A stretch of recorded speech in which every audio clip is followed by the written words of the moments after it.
Esa noche, en Santo Domingo, un hombre se sienta frente a un escritorio y entiende algo que suena a sentencia.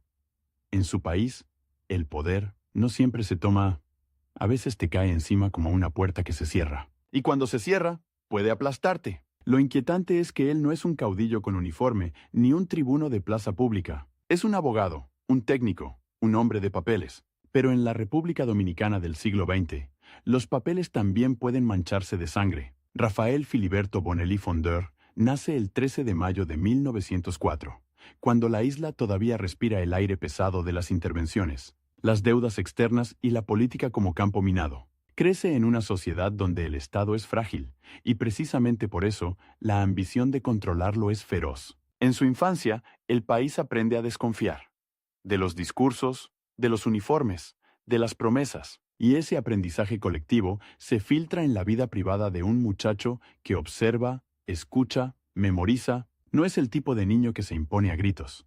Es el que entiende que sobrevivir también es saber cuándo callar. La educación se convierte en su primera batalla silenciosa. En un entorno donde el futuro suele decidirse por apellido, padrino o pistola, él elige el camino largo: estudiar, formarse, dominar el lenguaje de la ley. La ley, en teoría, es el antídoto contra el capricho. En la práctica dominicana de aquellos años, la ley es un traje que muchos se ponen y se quitan según convenga. Bonelli, sin embargo, se aferra a ella como si fuera una cuerda en medio de una corriente. Entra a la Universidad de Santo Domingo y se gradúa como doctor en Derecho. Ese título no es solo un logro académico, es una llave, pero también es una marca. Porque en un país que se encamina hacia el autoritarismo, los hombres que saben redactar, argumentar y ordenar el mundo en artículos y códigos se vuelven útiles y peligrosos. Útiles para el régimen, peligrosos si deciden no obedecer. Mientras él se forma, el país cambia de piel. La década de 1920 y el inicio de los años 30 son un laboratorio de tensiones. Crisis económicas, disputas internas, el recuerdo fresco de la ocupación estadounidense y la sensación de que la soberanía es algo que se puede perder de un día para otro. En ese caldo aparece Rafael Leónidas Trujillo Molina, y con él, una nueva lógica. El Estado ya no será solo un botín, será una máquina total, una máquina que exige lealtad absoluta. Bonelli no entra a la vida pública como un incendiario, entra como un profesional. Y esa es la trampa perfecta. El régimen necesita profesionales para parecer Estado, para parecer normalidad. Necesita juristas para vestir de legalidad lo que, en el fondo, es miedo. En los pasillos, en los despachos, en las reuniones donde se habla en voz baja, se aprende rápido una regla no escrita. Aquí no se discute con el poder, se interpreta al poder, se adivina su humor, se anticipa su deseo, se sobrevive. Y aún así, Bonelli asciende. Su carrera se mueve entre responsabilidades públicas y tareas de gobierno que lo colocan cerca del centro de decisiones, no porque sea un fanático, sino porque es competente. Y la competencia, en un sistema personalista, es un arma de doble filo. Te hace indispensable, pero también te vuelve visible. En la dictadura, ser visible es estar bajo una lámpara que puede encenderse o apagarse sin aviso. En 1930, Trujillo toma el poder, y el país entra en una era donde la política deja de ser competencia y se convierte en obediencia. La vida cotidiana se llena de señales, retratos, consignas, rumores. La gente aprende a medir las palabras como si fueran explosivos. Bonelli, desde su mundo de leyes y administración, ve cómo el Estado se endurece, ve cómo la institucionalidad se vuelve teatro. Y sin embargo, también ve algo más inquietante: cómo muchos se acostumbran, cómo el miedo se normaliza, cómo la estabilidad, aunque sea de hierro, seduce. En ese ambiente, Bonelli se convierte en una figura de confianza dentro del aparato. Llega a ocupar cargos de alta responsabilidad, entre ellos la vicepresidencia de la República. Para cualquiera, ese puesto sería la cima. Para él, es una cornisa. Porque en el Trujillato, estar cerca del poder no significa estar protegido. Significa estar al alcance. El dictador no tolera sombras, no tolera dudas. Y, sobre todo, no tolera la idea de que alguien pueda ser el siguiente. Aquí aparece el conflicto real que marcará su vida. No es una rivalidad electoral ni un duelo de discursos. Es una lucha contra un sistema que devora a sus propios servidores. Bonelli no combate a Trujillo con armas ni con mítines. combate con algo más frágil: la prudencia, la disciplina, el cálculo de cada paso. Su enemigo es la arbitrariedad. Su adversario es el capricho de un hombre que puede convertir una firma en sentencia y el tiempo empieza a apretarle el cuello. Porque en la dictadura, el reloj no marca años, marca humores. Un día eres útil, al siguiente, sospechoso. Bonelli aprende a moverse como quien camina sobre vidrio. En público, la sonrisa correcta. En privado, la conciencia de que cualquier error, una frase mal citada, una visita interpretada, una amistad inconveniente, puede ser el último. La República Dominicana de Trujillo es un país donde la política se mezcla con el terror de manera casi doméstica. No hace falta ver la violencia para sentirla. Basta con notar cómo se cierran las puertas cuando alguien menciona un nombre. Basta con ver cómo se bajan las voces en un café. Basta con observar cómo la gente mira alrededor antes de opinar. Bonelli, jurista, entiende el contraste más brutal. La ley existe, pero manda el miedo. Y cuando manda el miedo, la ley se vuelve decoración. Sin embargo, él sigue. Y esa continuidad no es simple complicidad ni simple resistencia. Es el dilema de muchos tecnócratas en regímenes autoritarios. ¿Te vas y te conviertes en enemigo? ¿Te quedas y te conviertes en instrumento?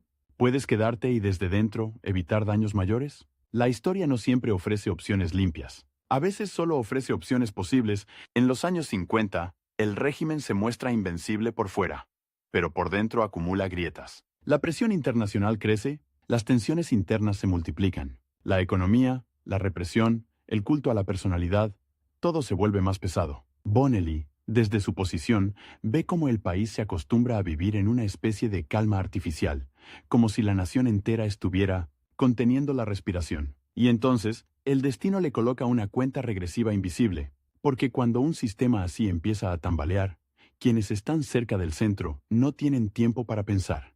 Tienen segundos para decidir. Bonelli no lo sabe aún, pero su vida está a punto de entrar en la zona donde la historia deja de avanzar en línea recta y empieza a caer en picada. En 1960 y 1961, el ambiente se vuelve eléctrico. Se siente en el aire.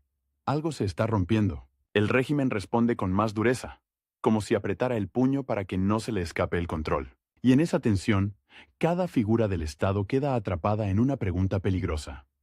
¿Qué pasará cuando el hombre que lo sostiene todo ya no esté? Bonelli, que ha vivido años midiendo palabras, empieza a medir silencios, porque el silencio también puede delatar, y en un país donde el poder se ha concentrado tanto, la caída, si llega, no será ordenada. Será un golpe seco, un vacío, un abismo. La noche dominicana, en esos meses, parece más oscura, no por falta de luz, sino por exceso de sospecha. Y en medio de esa oscuridad, Bonelli sigue siendo lo que siempre fue.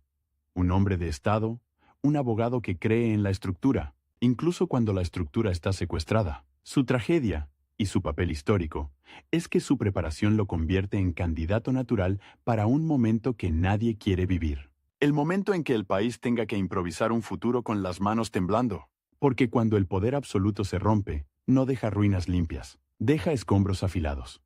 Y los primeros que deben caminar sobre ellos son, precisamente, los que estaban dentro. Bonelli aún no ha llegado al punto de no retorno, pero ya está en la antesala. El reloj, silencioso, sigue corriendo. Y la República Dominicana, sin saberlo, se acerca a una fecha que cambiará todo.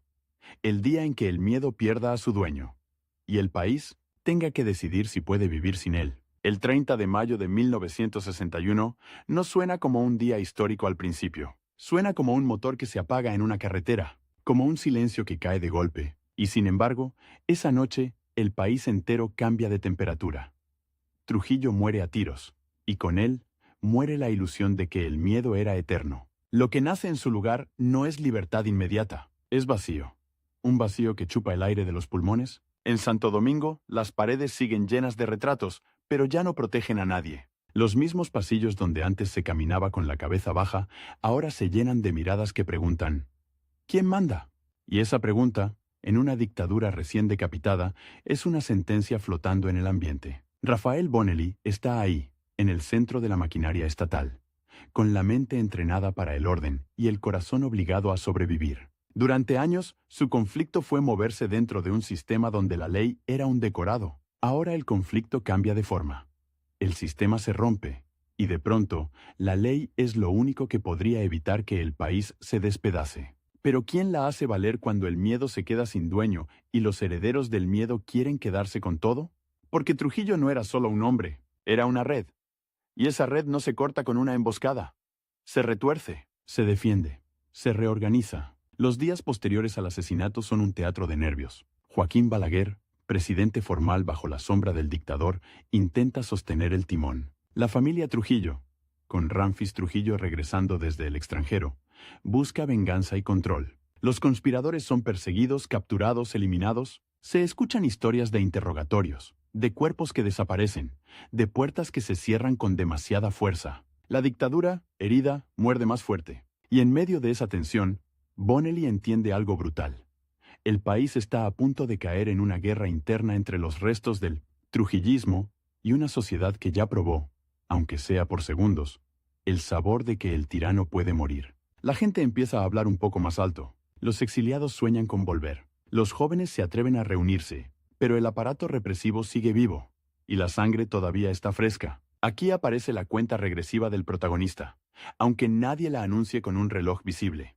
El tiempo que queda antes de que la crisis se convierta en caos total. Cada semana sin una salida política aumenta la posibilidad de un golpe, de una intervención extranjera, de una guerra civil, y Bonelli, hombre de papeles, se ve empujado hacia un escenario donde los papeles ya no bastan. En 1961, la presión internacional se vuelve un martillo. Estados Unidos y la OEA observan con desconfianza a un régimen que intenta maquillarse sin cambiar de piel. Las sanciones, el aislamiento, la vergüenza diplomática, todo aprieta. Y dentro del país, la calle empieza a moverse. No es una marcha ordenada, es un despertar irregular, con miedo, con rabia, con improvisación. La gente no sabe todavía cómo ser libre, pero sabe que no quiere seguir igual. Bonelli, que durante el Trujillato fue parte del Estado, queda en una posición incómoda. Para unos, es un hombre del sistema. Para otros, es un técnico necesario para desmontarlo sin que explote. Su vida pública entra en una zona gris donde cada gesto puede ser interpretado como traición por ambos lados. Y en un país acostumbrado a castigar la ambigüedad, eso es peligrosísimo. A finales de 1961, el tablero se reacomoda con violencia. Ramfis Trujillo y los suyos intentan sostener el control, pero el costo es demasiado alto. La presión externa y el rechazo interno hacen que la familia termine saliendo del país. Es un momento que parece liberador, pero deja una pregunta aterradora. Si los Trujillo se van, ¿quién llena el hueco? Porque el hueco no es solo político, es institucional, es moral, es económico, es el hueco de 30 años de obediencia. En ese vacío se forma el Consejo de Estado, una estructura de transición que intenta conducir al país hacia elecciones, y ahí, en ese mecanismo frágil, aparece Bonelli con más fuerza, no como un caudillo que se impone, sino como una figura que puede dar continuidad administrativa mientras todo tiembla. Pero continuidad, en ese momento, es una palabra peligrosa. Puede significar estabilidad, o puede significar que el pasado sigue mandando con otro nombre. El Consejo de Estado no es una mesa tranquila, es una cuerda floja sobre un abismo. Dentro, conviven intereses opuestos. Quienes quieren una apertura real, quienes quieren una transición controlada, quienes temen que la izquierda crezca, quienes temen que el trujillismo regrese con otro rostro. Afuera, la calle presiona. Los sindicatos, los estudiantes, los grupos políticos emergentes, los retornados del exilio. Todos empujan, cada uno hacia su dirección. Y el ejército, acostumbrado a obedecer a un solo dueño, ahora busca a quién obedecer sin perder privilegios. En enero de 1962, Bonelli llega a presidir el Consejo de Estado, y con ese nombramiento, la historia le coloca una carga que no se parece a ninguna vicepresidencia ceremonial. Ahora tiene que conducir una transición en un país donde la palabra transición puede significar venganza, purga, golpe o intervención. Su conflicto real se vuelve frontal. No es contra un rival electoral, sino contra la inercia del trujillismo incrustada en instituciones, contra la desconfianza de la oposición, contra la impaciencia de la calle y contra el reloj internacional que exige señales claras. La tensión sube porque el país no está esperando discursos, está esperando hechos. Y los hechos cuestan. Desmontar un régimen no es solo quitar retratos, es tocar intereses, abrir archivos, cambiar mandos, permitir libertades que antes eran delito. Cada decisión es una chispa cerca de gasolina. Bonelli intenta sostener el equilibrio. Su estilo no es el del líder carismático que enciende multitudes. Es el del administrador que busca que el Estado no se derrumbe mientras se le cambian las piezas. Pero la República Dominicana de 1962 no es un taller ordenado. Es un edificio con grietas, y cada martillazo puede hacerlo caer. La calle exige apertura política real, se multiplican los partidos, los periódicos, las voces. La libertad de expresión empieza a asomar, y con ella aparece algo que el país no había practicado en décadas: el desacuerdo público. Y el desacuerdo, cuando no hay cultura democrática sólida, puede volverse incendio. Bonelli tiene que permitir la apertura sin que el país se convierta en un campo de batalla. Y entonces llega el giro que convierte la transición en una prueba de supervivencia. Dentro de las Fuerzas Armadas se mueven piezas. Hay sectores que no quieren perder el control. Hay oficiales que temen ser juzgados. Hay quienes sueñan con restaurar el orden autoritario para evitar el caos. En una nación que acaba de salir de una dictadura, el argumento del orden es un arma cargada. En la primavera de 1962, la tensión se condensa en conspiraciones y amagos de golpe. Bonelli se enfrenta a un dilema que no admite soluciones limpias. Si reprime con fuerza, se parece al pasado. Si cede demasiado, el Estado se deshace. Y mientras tanto, la oposición lo mira con sospecha. ¿Es realmente un puente hacia la democracia o un guardián del viejo aparato?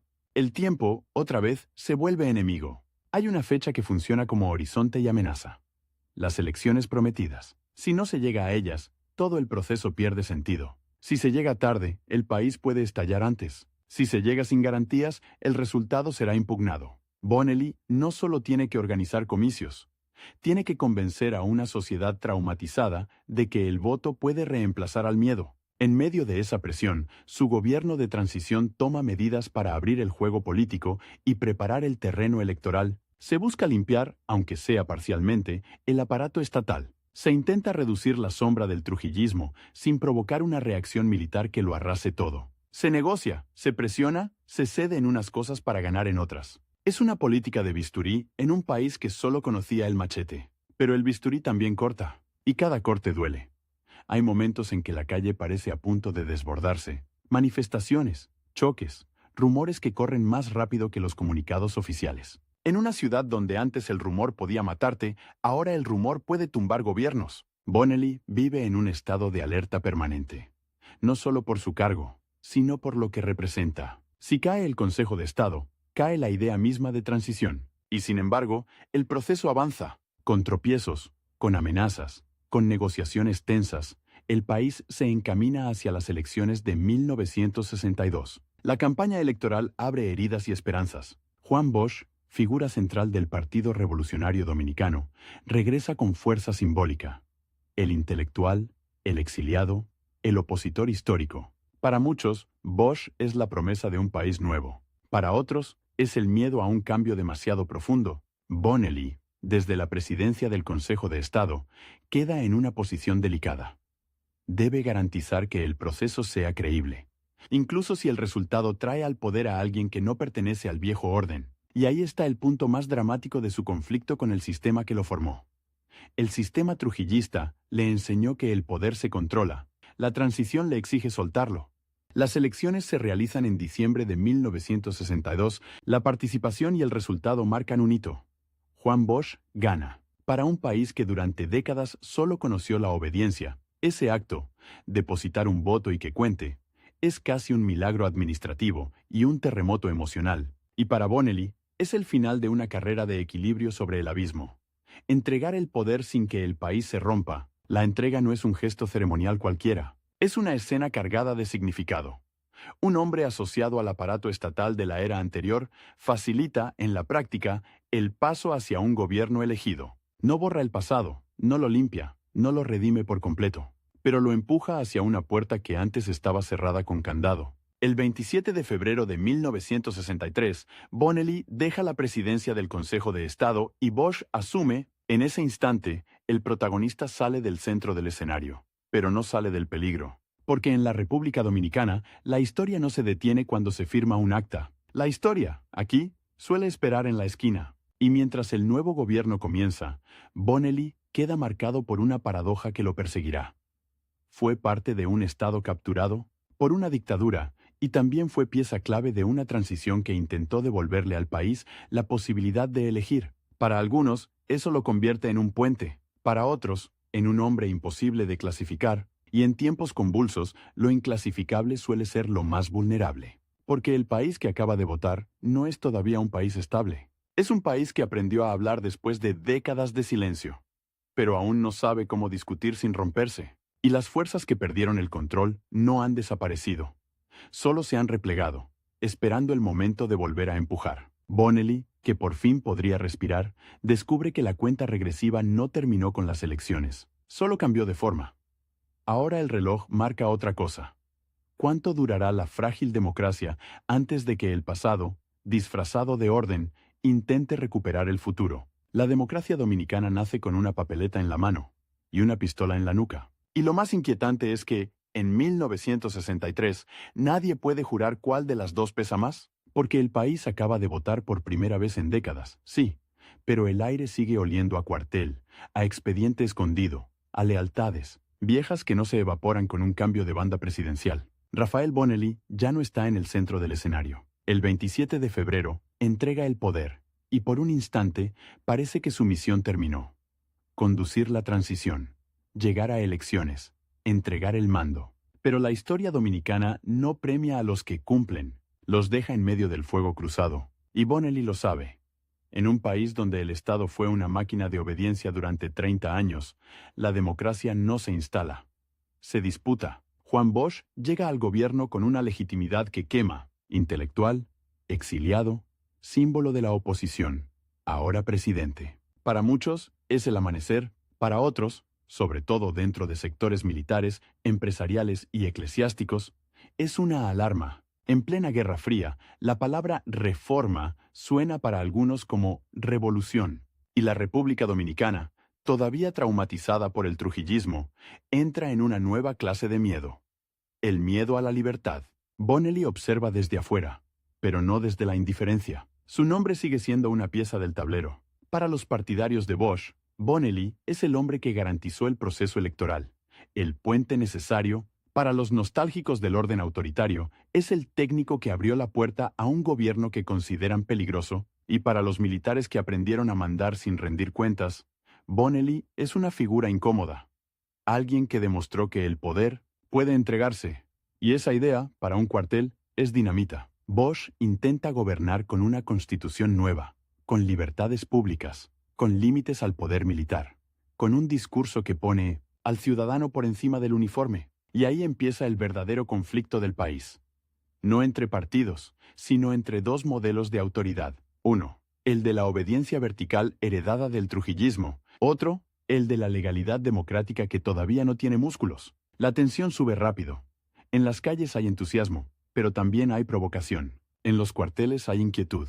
En los pasillos del poder, conspiración, y el reloj, otra vez, aparece sin que nadie lo cuelgue en la pared. Bosch tiene poco tiempo para demostrar que la democracia no es caos, y sus enemigos tienen prisa por demostrar lo contrario. 7 meses. ¿Eso dura? El 25 de septiembre de 1963, el golpe de Estado cae como un portazo. No es un debate parlamentario, no es una elección, no es una transición. Es la vieja fórmula dominicana, el atajo de las bayonetas. Bosch es derrocado. Y el país entiende, con un golpe seco en el estómago, que votar no basta, que el pasado no se fue, estaba agazapado. En su lugar se instala un gobierno de facto, el triunvirato, y con él vuelve una sensación conocida, casi física. La política como amenaza, la calle como riesgo, el Estado como botín. La democracia, que parecía un edificio en construcción, se convierte en ruina prematura. Bonelli, que había sido el hombre del equilibrio, queda atrapado en una paradoja cruel. Su transición había logrado lo imposible: elecciones limpias y entrega de poder. Pero el sistema que intentó desmontar demuestra que aún tiene garras. Y ahora, en el nuevo escenario, su figura vuelve a ser relevante no por lo que manda, sino por lo que representa: legalidad, institucionalidad. Una idea de Estado que no dependa del capricho del más fuerte. El triunvirato intenta gobernar con mano dura, La oposición se reorganiza. La frustración se acumula como gasolina. Y en 1965, la chispa prende. Abril de 1965 no llega como una fecha. Llega como un estruendo. Un levantamiento constitucionalista estalla con un objetivo claro: restaurar la Constitución de 1963 y el gobierno legítimo derrocado. La ciudad se convierte en un tablero de guerra. Santo Domingo se parte en zonas, en barricadas, en edificios perforados. Los disparos ya no son rumor, son banda sonora. Y entonces ocurre el giro que convierte la crisis dominicana en un drama internacional. La intervención militar de Estados Unidos. Tropas desembarcan. La Guerra Fría se materializa en las calles dominicanas. La isla deja de ser solo un país en conflicto y se vuelve un símbolo. Otra Cuba es el fantasma que se invoca para justificar decisiones rápidas, brutales y irreversibles. En ese caos, Bonelli no es un comandante ni un caudillo. Es, otra vez, un hombre de instituciones en un país donde las instituciones se están quemando. Su papel se mueve en el terreno de lo político y lo jurídico.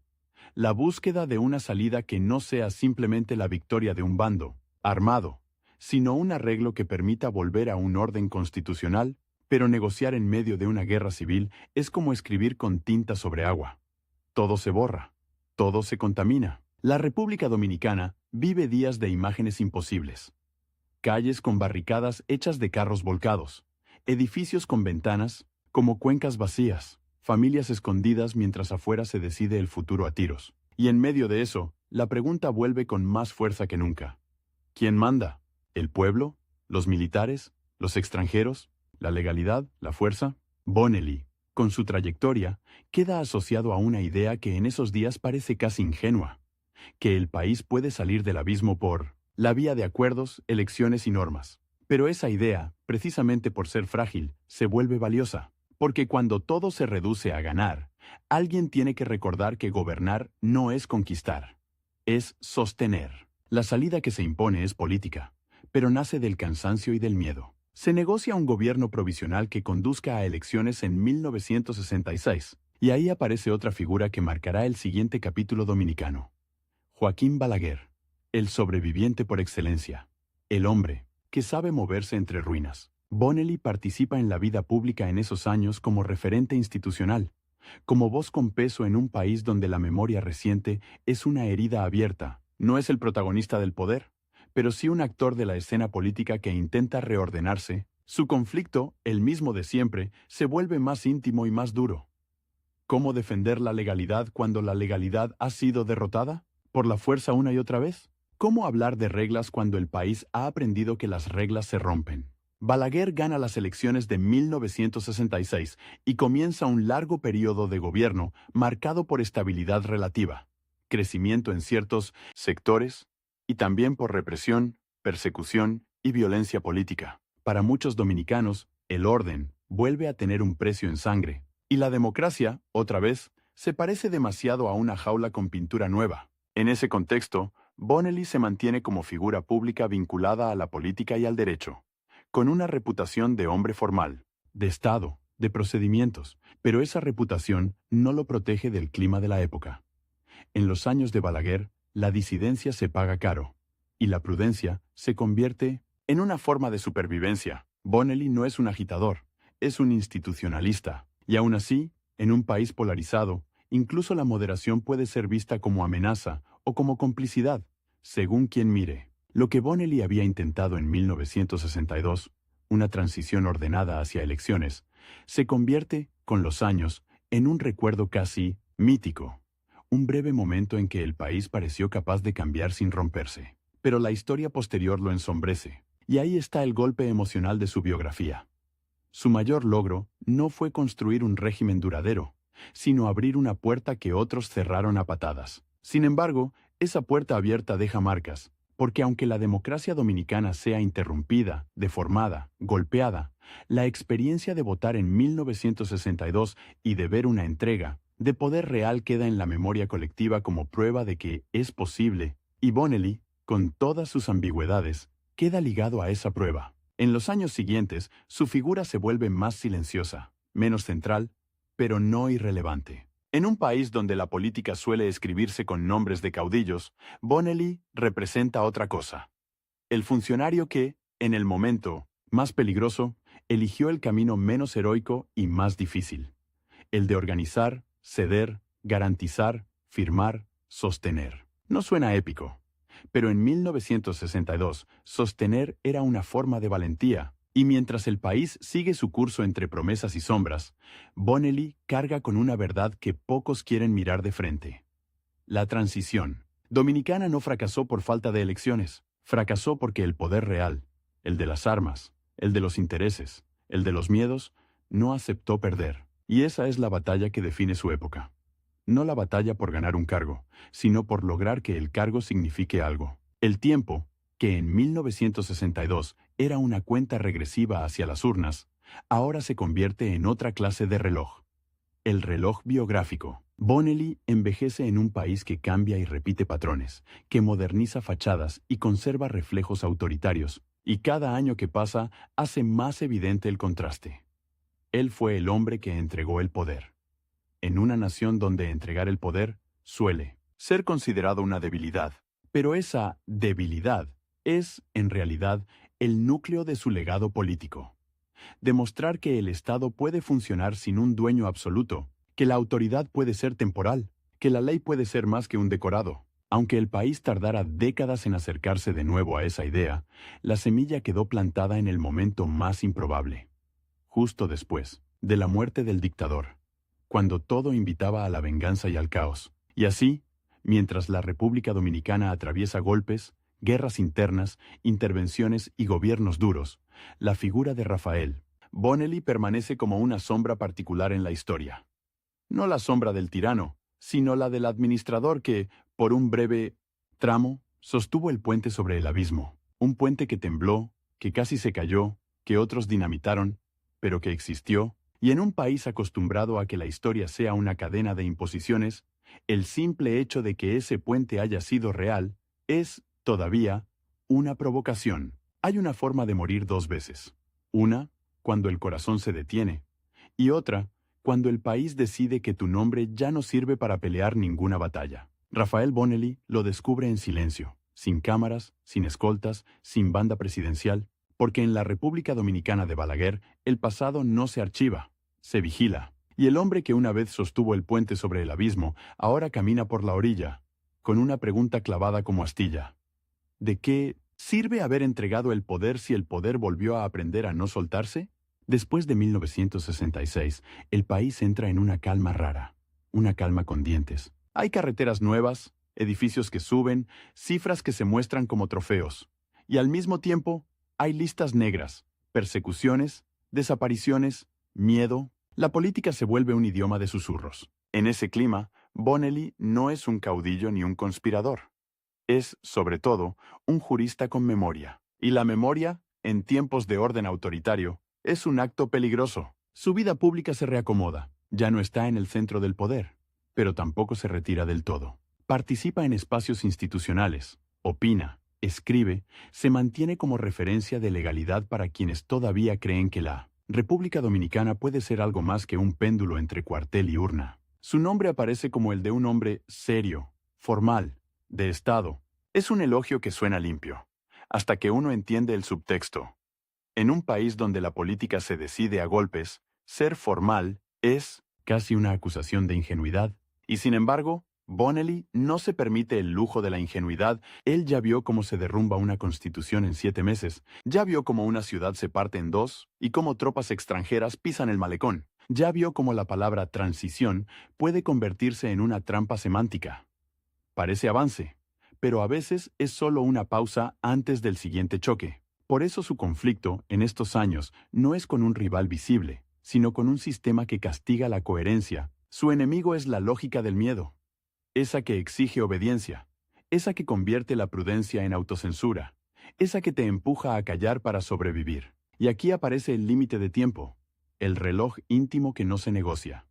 Bonelli envejece. No es un detalle biográfico, es una presión narrativa real, porque cada año que pasa reduce su margen de influencia. Ya no puede esperar a que el país madure. Ya no puede confiar en que la historia, por sí sola, recompense a los que hicieron lo correcto. El tiempo le aprieta la garganta con una pregunta brutal. Si la democracia dominicana necesita testigos, ¿quién va a contar lo que pasó cuando los testigos se vayan? En los años 70, mientras el balaguerismo consolida su estilo, una mezcla de institucionalidad aparente y control duro, Bonelli queda como una figura que incomoda por contraste, no porque grite, sino porque su sola existencia recuerda algo que el poder preferiría borrar. Que hubo un momento en que el Estado no se comportó como propiedad privada, que hubo un presidente provisional que no se aferró al sillón, que hubo elecciones organizadas sin que el ganador fuera el hombre del aparato. En un país donde la política se alimenta de mitos, ese recuerdo es dinamita fría. No explota de inmediato, pero corroe la narrativa oficial y entonces llega uno de los giros más irónicos de su historia. Bonelli, que fue visto por algunos como parte del viejo orden por haber servido bajo Trujillo en cargos técnicos, termina siendo recordado por su gesto más antitrujillista posible: entregar el poder. La biografía se le da vuelta como un guante. El hombre que pudo ser etiquetado como continuidad se convierte, con el paso del tiempo, en símbolo de ruptura institucional. No por discursos incendiarios, sino por un acto administrativo que en la República Dominicana tiene el peso de una hazaña. Respetar un calendario, sostener un proceso, irse. Pero esa ironía no lo protege del desgaste. Bonelli vive en un país donde la historia reciente es un campo minado. Hablar de 1962-1963 es tocar nervios. Para unos, fue el intento más limpio. Para otros, fue el inicio del caos. Para otros, fue la oportunidad perdida. Y en medio de esas lecturas, él carga con una soledad particular. La soledad del puente. Nadie ama al puente. Todos lo usan, y cuando llegan al otro lado, lo olvidan. Su vida personal se vuelve más reservada. La figura pública se hace más discreta, más de despacho que de plaza. Pero discreto no significa inerte. Bonelli sigue siendo consultado, sigue siendo citado, sigue siendo una referencia cuando se habla de derecho, de Estado, de procedimientos. En un país donde la política suele premiar la astucia y castigar la rectitud, él representa una obstinación. La idea de que la forma importa, que el cómo se llega al poder y cómo se sale del poder define tanto como lo que se hace dentro. Y aquí el relato se tensa de nuevo, porque la República Dominicana no se queda quieta. La sociedad cambia, la presión por apertura crece, la oposición se reorganiza, la gente aprende a nombrar lo que antes solo se sufría. La memoria de la guerra de 1965 y de la intervención estadounidense sigue viva como cicatriz, y el país, poco a poco, empieza a exigir algo que en los 60 parecía un lujo: alternancia real, libertades menos frágiles, instituciones menos decorativas. Bonelli observa ese movimiento con una mezcla de esperanza y amargura. Esperanza, porque ve señales de maduración. Amargura, porque sabe el precio que ya se pagó por intentar lo mismo. Él no mira la democracia como un concepto romántico. La mira como un mecanismo que se rompe fácil. Y por eso su legado no es una épica, sino una advertencia. La democracia no se inaugura, se defiende, y se defiende incluso cuando defenderla no te da poder, ni aplausos, ni seguridad. En los últimos años de su vida, su nombre circula más como referencia histórica que como actor político. Y eso, para alguien que vivió en el centro del huracán, es otra forma de exilio. Estar vivo, pero convertido en nota al pie. Sin embargo, esa nota al pie tiene un filo. Porque cuando los dominicanos vuelven a discutir sobre transiciones, sobre gobiernos provisionales, sobre salidas institucionales, en momentos de crisis, el ejemplo de Bonelli reaparece como un fantasma útil. El hombre que, en el momento más peligroso, eligió el camino menos glorioso y más necesario. El 23 de enero de 1985, Bonelli muere. Y la imagen es casi cinematográfica por contraste. El país que él intentó ordenar en medio del caos ya es otro, pero no del todo. Hay modernización, sí. Hay nuevas generaciones, sí, pero también persisten reflejos autoritarios, miedos heredados, la tentación de resolverlo todo por fuerza o por pacto entre pocos. Su muerte no cierra una era, subraya una continuidad. La lucha por instituciones en la República Dominicana es más larga que cualquier vida. Y entonces queda lo más difícil de contar, porque no es un hecho, sino una sensación histórica.